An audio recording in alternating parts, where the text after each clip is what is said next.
Good morning, everybody. Today's class, we're going to finish what I was talking about the beginning of the Cold War last time before moving into another aspect, post-war American society, which takes us into the 1950s and 60s. So leaving off, or beginning where we left off last time, speaking about this idea of a competition between the United States and the Soviet Union, which is how the Cold War was framed, as though it was a race between communism and capitalism. That binary actually has persisted for a very long time. Recently, intellectual debate between Jordan Peterson and Slavoj Žižek, who are two kind of major intellectual figures in contemporary society. That dialogue was framed as communism or capitalism. What is the key to the future? So the kind of dichotomy continues to persist to this day. But as I mentioned last time, well, it wasn't really a kind of a race between equals, since America had undergone the process of industrialization much earlier in the 1800s. And the other thing to point out is that the Soviet Union never really achieved communism, at least not as Karl Marx had imagined it, or probably even as Vladimir Lenin had imagined it, because by the time we get to 1945 and immediately thereafter, it's pretty self-evident that this idea of international revolution, a kind of international Marxist revolution, is a sort of dead ideal, because really, by that point, it seems to be more about the protection and defense of the Soviet state. So this idea of communism in a single state, in a single country, becomes the immediate post-war ideal. And that became kind of the story of the USSR as a whole. So it wasn't really kind of communism as it had initially been imagined. As far as the general dynamic of the Cold War goes, however, this was really a reason for the American government as a whole, the U.S. government, to fear the Soviet state. Because as I say there, this was, after all, a modern industrialized state capable of mass efforts of consolidation and coordination, which had built a modern war machine in an extraordinarily short period of time. So the U.S. government's policy might have been something to do with communism in general, containing the spread of communism, but the U.S. federal government seemed to focus on the Soviet Union itself and what that particular entity represented as an enemy to the American state. And if there's one thing that you could say about the Soviet Union, is that it had achieved this kind of a mass process of industrialization and consolidation very quickly, which it had done in the 1930s. So it was almost the threat of a nation state that is capable of doing that, is capable of instituting in short order this top-down reconfiguration of society, this kind of mass collectivization project to completely rework the structures of its civilization. So that's the kind of fear of the U.S. government.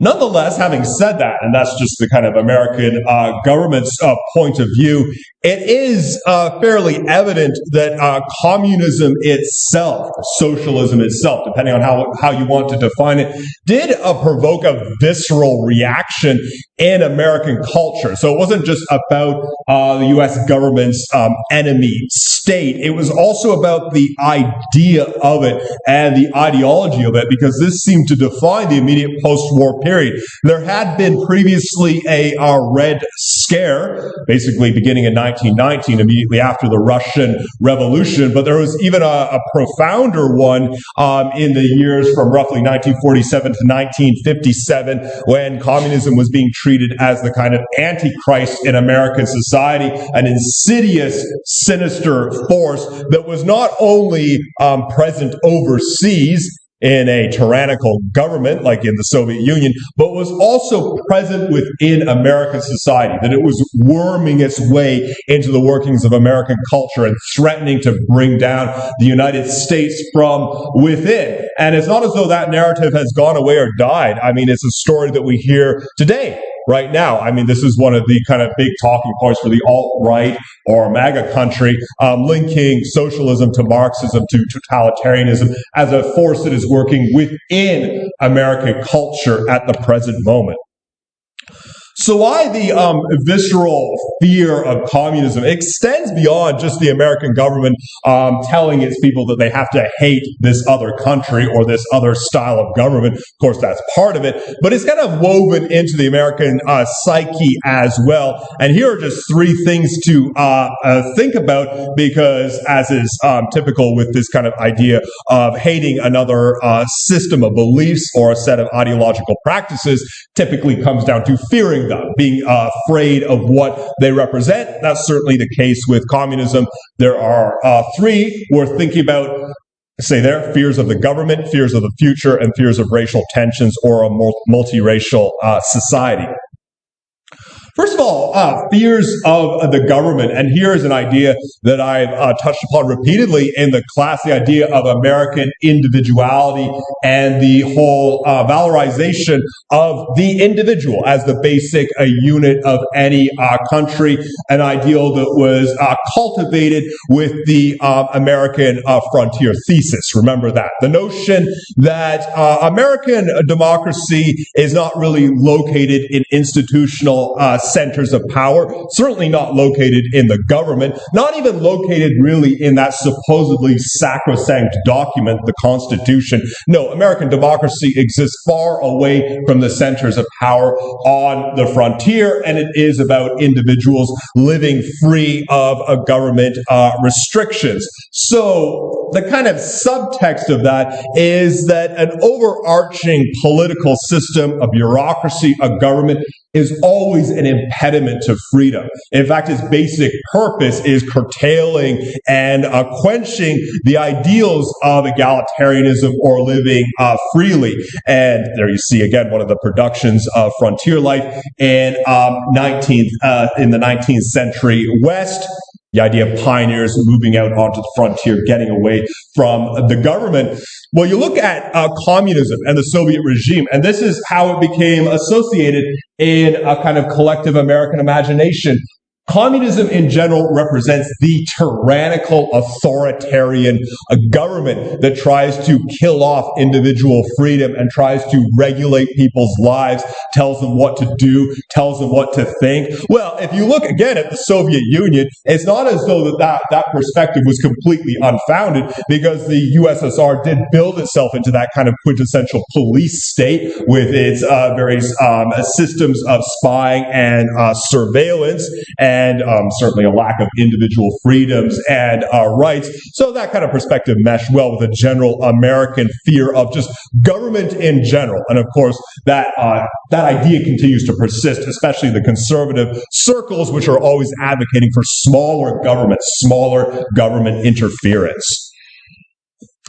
But also say fears of the future as well, because here in the immediate post-war period, we do have more of this future-oriented culture and society. You see a model of an American kitchen from the early 1950s. You might note the abundance of appliances here: refrigerators, ovens, radios, televisions, vacuum cleaners, washing machines, and sewing machines were becoming increasingly ubiquitous. I mentioned these things in the 1920s, well, even more so in the 1950s, these kinds of household appliances and items, instances of industrial technology, modern technology entering into the homestead and basically changing people's lives, changing domestic chores, and indeed changing the kind of the makeup, the structure of home life for people. I'm going to speak a little bit more about that as well. So this is also the period where science fiction, ideas of science fiction really begin to take off or take hold within the culture. So there is this kind of idea of now we're living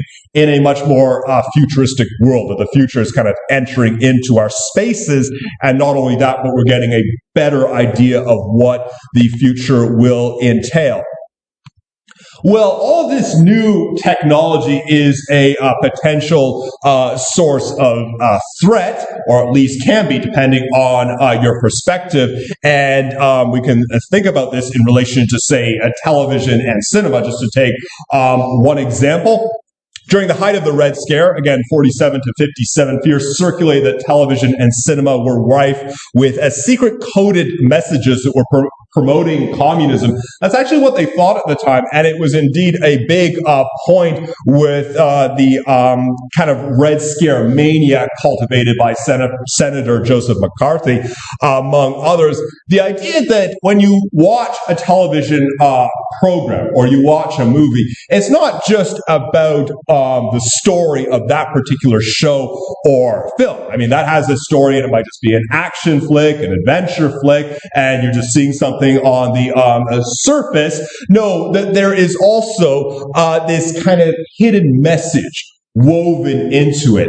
And this is the classic kind of conspiracy theory analysis, that there are a series of hidden messages that all fit together at some level, because Hollywood is secretly being run by socialists, by communists, subversives. So they're basically coding these kind of subliminal messages into television and cinema, provoking you to believe certain things, even provoking people to question American culture, question American society from within.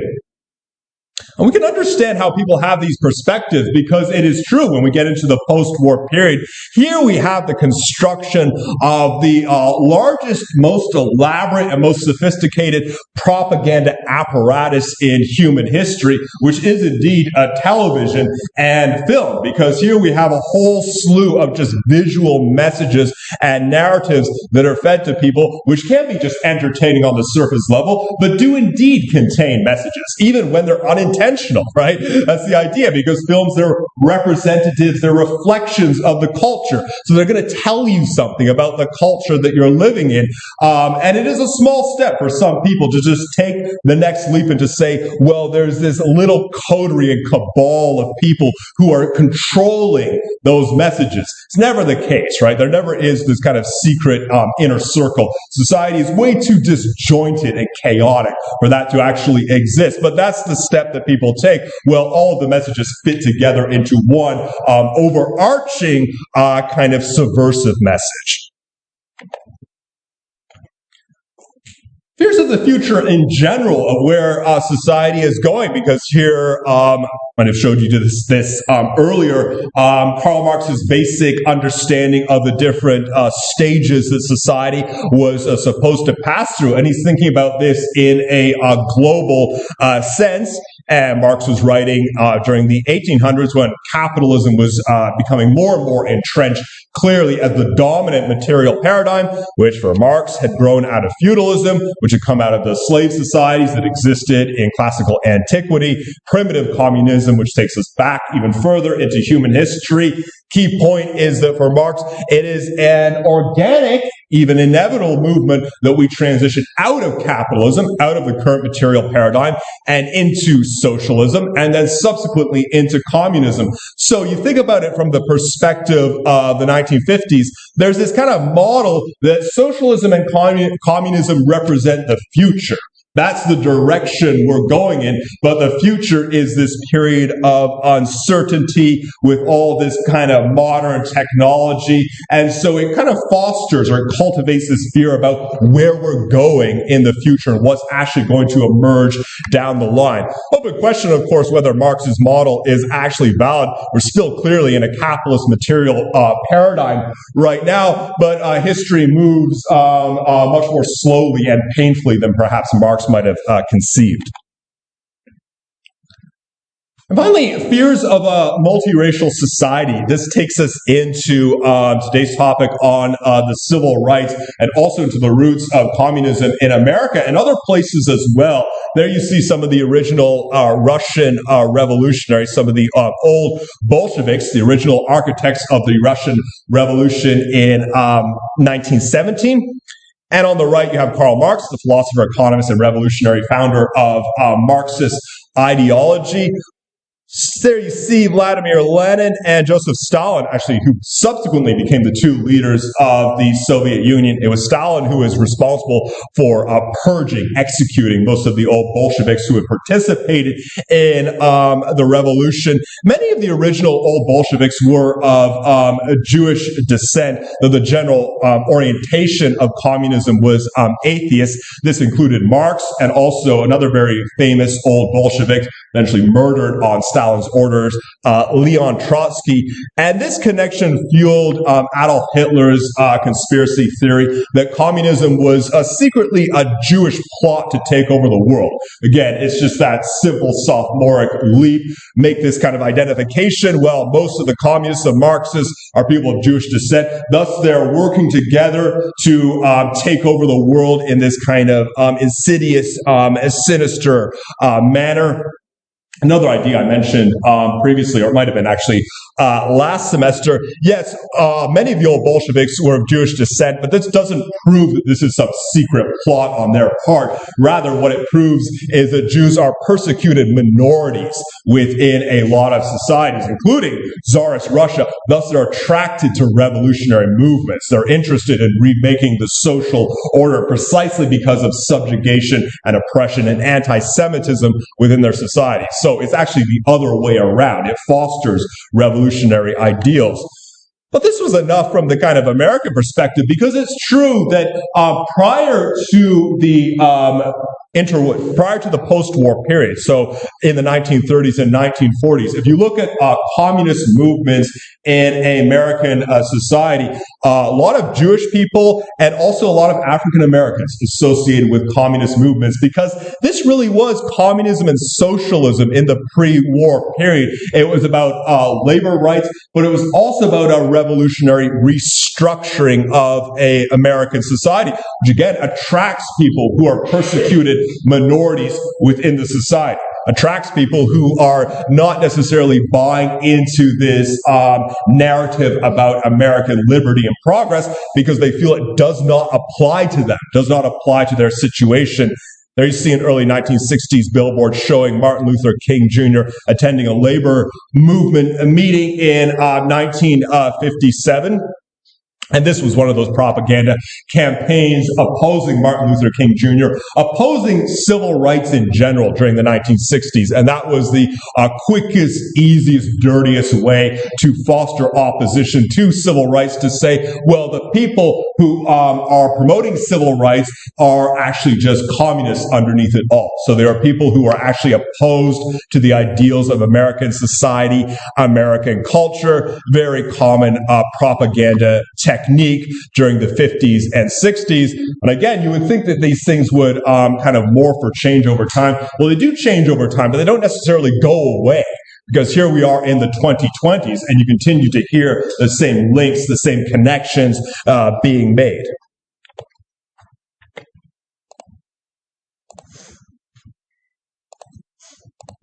I have a question. Yes, go ahead. Question? Yes, the idea of Marxism was kind of like balancing the society. What happened in the long run that it changed into dictatorship? Because Karl Marx wanted a balanced society where citizens are balanced, the common good of the society. How did it come about that it changed into dictatorial? Yes, it's a good question. The question is, Marx was advocating this balance and equality within society. So why did it manifest itself as this totalitarian dictatorship? I don't think there's any kind of one easy answer to that question. A series of historical circumstances where the revolution occurred. I mean, you just start from the simple fact that Marx would have been very surprised that the revolutionary uprising came to Russia initially, because he thought the most advanced industrial societies would experience those revolutions. Also, the fact that the revolution grew out of basically the total disintegration of Russian society during the First World War, and also just the power struggle that occurred within the Soviet regime during the 1920s. A whole series of just kind of competing threads and influences Probably the overarching kind of question about that is whether this is sort of an inevitable thing. Because this is often one of the criticisms people label against communism or any utopian social system in general. They say, well, people are just greedy and they arrange themselves into hierarchies almost naturally, and people are intrinsically competitive. So none of these sort of utopian ideals of egalitarianism and equality can come to pass.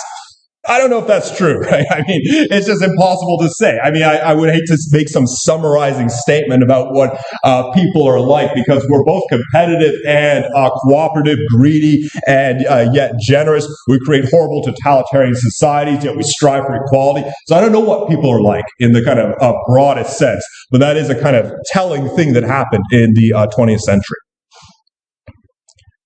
So take a look at civil rights and counterculture today, which kind of grows off of what we're talking about, because we're in the 1950s and 1960s, so this is the post-war period, and here are a couple of subjects to consider: suburbia, the counterculture, and then civil rights.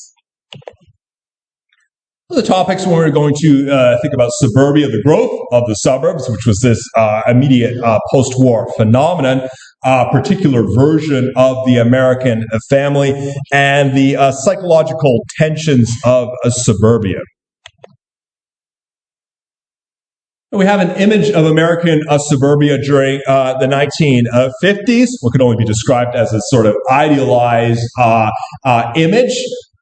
A boom in marriages and children, as well as large-scale housing construction initiative, fueled the mass movement of American people to suburbia, which became known as bastions of conformity, and are probably still known in that way today, because you think of the suburbs away from the city centers, this kind of sprawl on the outskirts of a city, spacious areas, verdant and green, with these big lawns and various houses, which all kind of look the same. I mean, they're typically made to look in a particular interchangeable way, and everyone owns a car and perhaps also a pool and a dog, and they all have the proverbial 3.2 children or whatever it is today. That's the kind of model of suburbia, the bastion of a family life, place of residential communities, but also the kinds of areas where everything kind of is cut to the same pattern. It's this sort of interchangeable place. Take one suburban neighborhood and drop it into another part of the country, and you maybe immediately wouldn't notice the difference, because there's this general kind of look, veneer that they all have.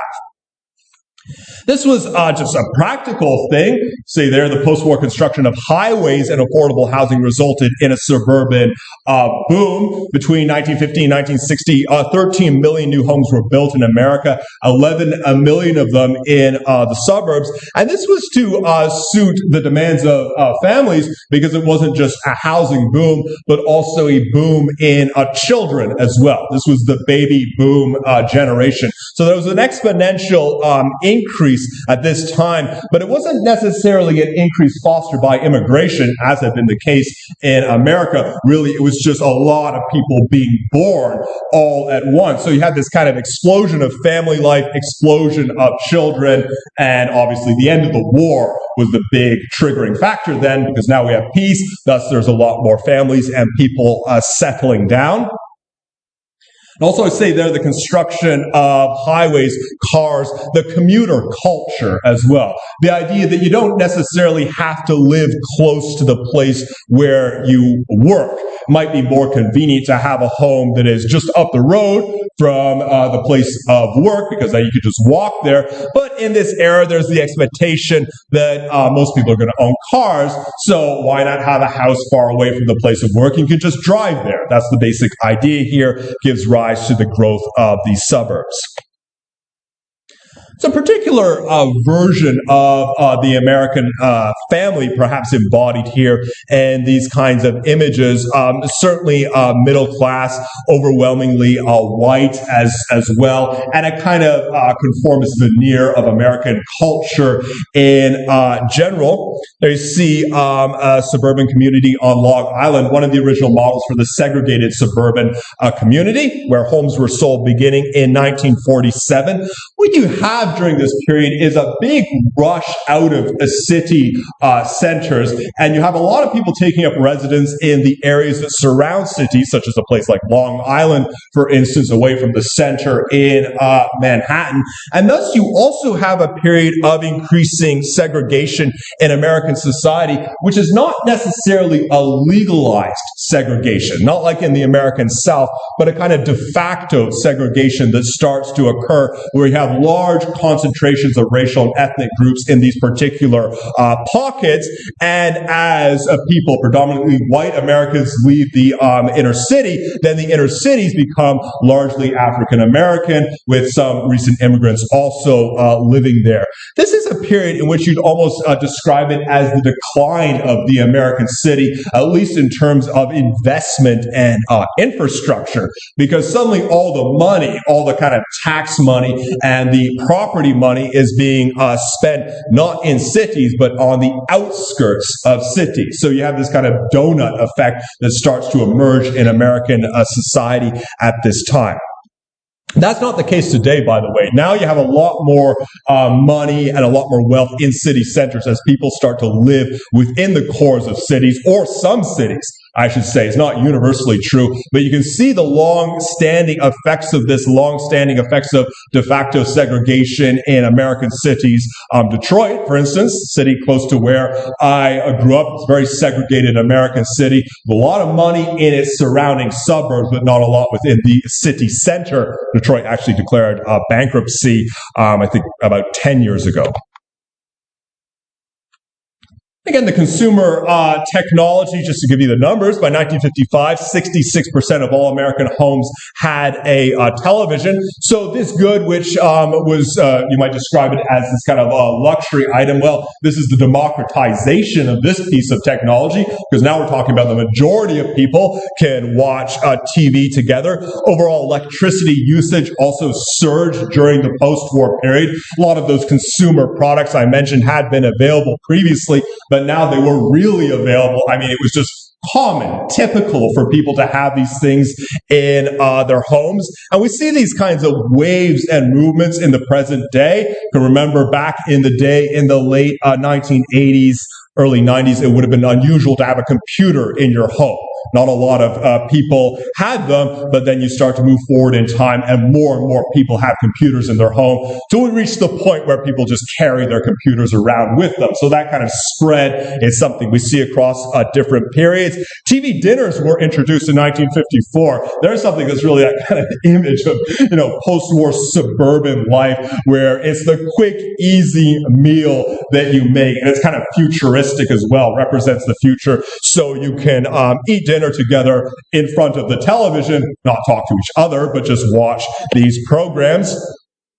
And here you see a couple of the programs that really emblematize this kind of suburban ethos from the 1950s, I Love Lucy and Leave It to Beaver, which are classic TV shows with their own merits, of course, but you could say that they present these very sanitized, glossy images of American society. This was a kind of era of kind of promoting the notion of the ideal good American family. And so if you watch these shows, you might see a kind of certain lack of what we might describe as realism, right, in the depiction of the American family, because everyone seems to get along exceptionally well and to solve their conflicts in the most benign manner possible. But this was sort of part of the general kind of atmosphere, you could say, of the culture at the time.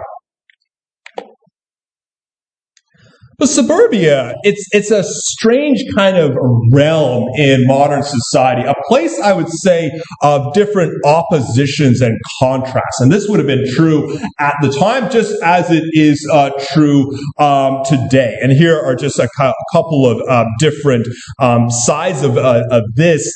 Suburbia is kind of this place of pastoral solitude. I mean, speaking about frontier life and being out there in nature, being out there there in the wilderness. Well, suburbia, it kind of became the replacement for that ideal, because you look at most Americans today, they're certainly not trekking out into the wilderness, and most of them are not living in rural settings, but they do live in places that have a lot of trees and a lot of parks and a lot of green space, because that's the idea of the suburbs. It's supposed to kind of create this impression that you're in the countryside or living in a park, even though it's a residential center with homes and schools and churches and all those different things.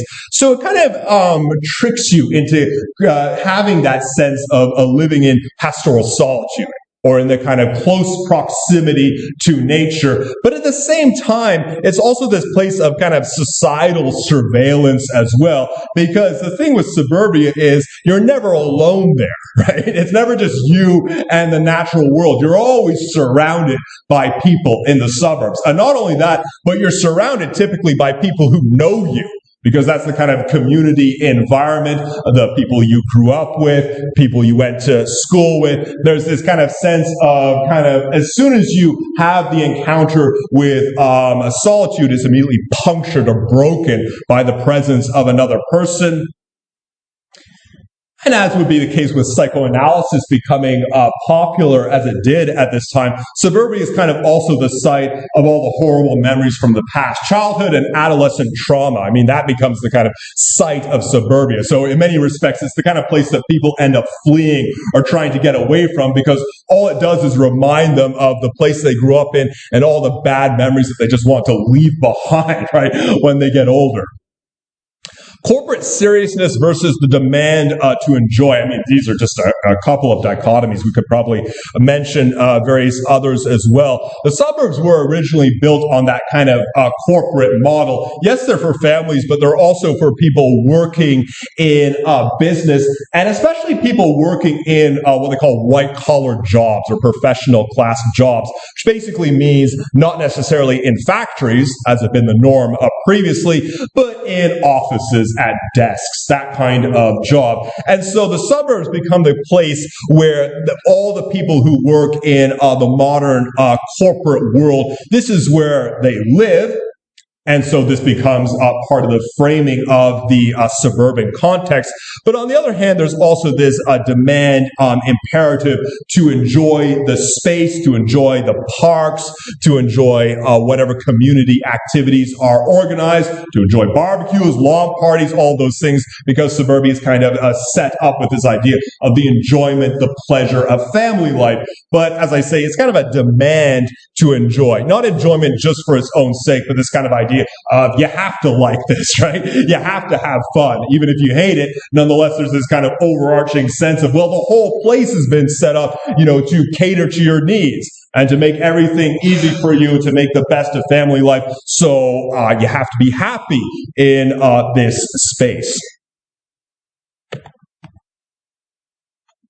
We talk about suburbia, and we talk about a kind of a conformist cultural identity that takes root at this time, and then almost inevitably you have the other side to it, which is the counterculture, which was emerging as early as the 1950s. There's all sorts of representations of teenage rebellion at that time and dissidence, but is most heavily associated, we would say, with the 1960s, particularly hippies are kind of that one incarnation of a kind of counterculture idea, but really, I would say, takes all sorts of different forms and shapes. You see a couple of topics to think about with the counterculture movement: organization, man and its discontents, the new faces of rebellion, and the flexibility of capitalism. There was one figure who seemed to embody the corporate suburban individual in the 1950s and 60s. It might have been the so-called organization man, the sort of networked individual and a quintessential, quote, team player. Organization man, a figure of someone who can navigate the different demands, expectations, and pressures of modern life. Because if this is a sort of futuristic oriented society, well, there's a lot of new things to deal with. There is commuting to work and dealing with traffic and dealing with the workplace of the office, but there's also taking trips with the family and raising children. So it's just a lot of different things that come at you at once and simultaneously, and this individual is someone who can organize, structure all of this kind of overwhelming flood of information and keep everything contained and manageable. As I say, the individual is also known as the team player, someone who subsumes individual desires for the good of the collective or corporation. And you might notice the irony there, because here you have American society, a culture that is so big on the ideal of the individual, locates democracy in the persona of the individual, and this becomes a big part of the opposition to communism. But at the same time, in the 50s and 60s, there's this trend, this pressure towards not really being an individual, because that's the kind of conformist environment of suburbia. It's this notion that you have to be a joiner. You have to be someone who joins different groups, collectives, and organizations. It begins with the company itself. This is the corporate individual, the corporate man, to use the language of the time, and thus someone who works for the good of the corporation. That's the good of the company and the collective. Indeed, it's hard to imagine how closely caught up people's identities could become with a single company, a single corporation, because this is the heyday of people basically taking a job for life at a particular company. And you have these big corporations like, say, General Motors or Ford, but also big banks as well. There's this idea that these corporations, these companies, might as well be eternal. So if you start working for one as soon as you get out of university in your 20s, you may well continue working for them your entire career. And the expectation is you can work your way up the ladder, slowly, gradually get a better position, better job over time, and your whole identity will be caught up with this single company. Now, as I say, it's a little bit difficult to imagine because that's not really the case today. I mean, a lot of corporations and companies don't last that long anymore. That's for starters. But also, people shift jobs and careers much more readily today. That kind of support and network provided by a single kind of monolithic company is not as available to people today as it would have been at this time. Subsuming individual desires for the good of the corporation, but a whole bunch of other organizations as well. A different bunch of collectives, which would probably start at a young age, joining the baseball team or cheering for a particular baseball team, joining the fraternity and university, joining community activities, all those things, the individual's identity kind of caught up with these different networks that they're a part of. Let's say that the counterculture movement had many focal points, but a desire for an anti-conformist restoration of the individual was one of the main connecting threads across it. You could sort of say that the counterculture movement in general wanted a new celebration of the individual as a particular person, but also a dissident and a rebel against these various collective networks that everyone is supposed to join and that everyone is supposed to like. So whether we're talking about a specific setting, like a suburban neighborhood, or a particular workplace milieu, like a corporation, or even any kind of other organization like a sports team, the counterculture movement was basically critiquing a lot of these overarching systems and milieus that the individual is supposed to join. As I say, this kind of idea of restoring the individual to American culture, celebrating individuality, non-conformity, just someone who expresses themselves in their own way according to their own values, ideals, and opinions, whether through clothing, whether through their musical and artistic taste, whether through the groups they join, all sorts of different ways of thinking about that. But also an expansion of who might qualify as, quote, an individual. Because if American society likes to celebrate the concept of the individual, it might also have quite narrow understandings of who actually constitutes an individual citizen in the United States. Again, we go back to the 1800s. If American culture as a whole was forming this democratic ethos around the individual, there are various people in American society who did not qualify as individuals in that sense. For instance, with the institution of slavery still existing up until 1865, well, you do have a significant number of people who are not being counted as individuals in that understanding. But so too women as well. I mean, women were not being really tabulated as American individual citizens. They certainly weren't being treated on that level equally. So you could say that that was part of the counterculture movement as well. The American citizen, the American person is someone who should have the opportunity to pursue whatever ideals might be outlined within this society. And that should include all of the people who live there, to remove the barriers, the restrictions based on race, ethnicity, class, gender, sexuality. Thus, there is an eruption of all sorts of different movements, not just civil rights, which we're going to talk about, but feminist movements as well, gay rights movements too, during this period, to kind of call attention to institutionalized systems of oppression and subjugation, which existed, still very much existed in a de facto sense, but also in a legal sense at this time. So we'll take the break here, come back in 10 minutes to talk about the rest of the material.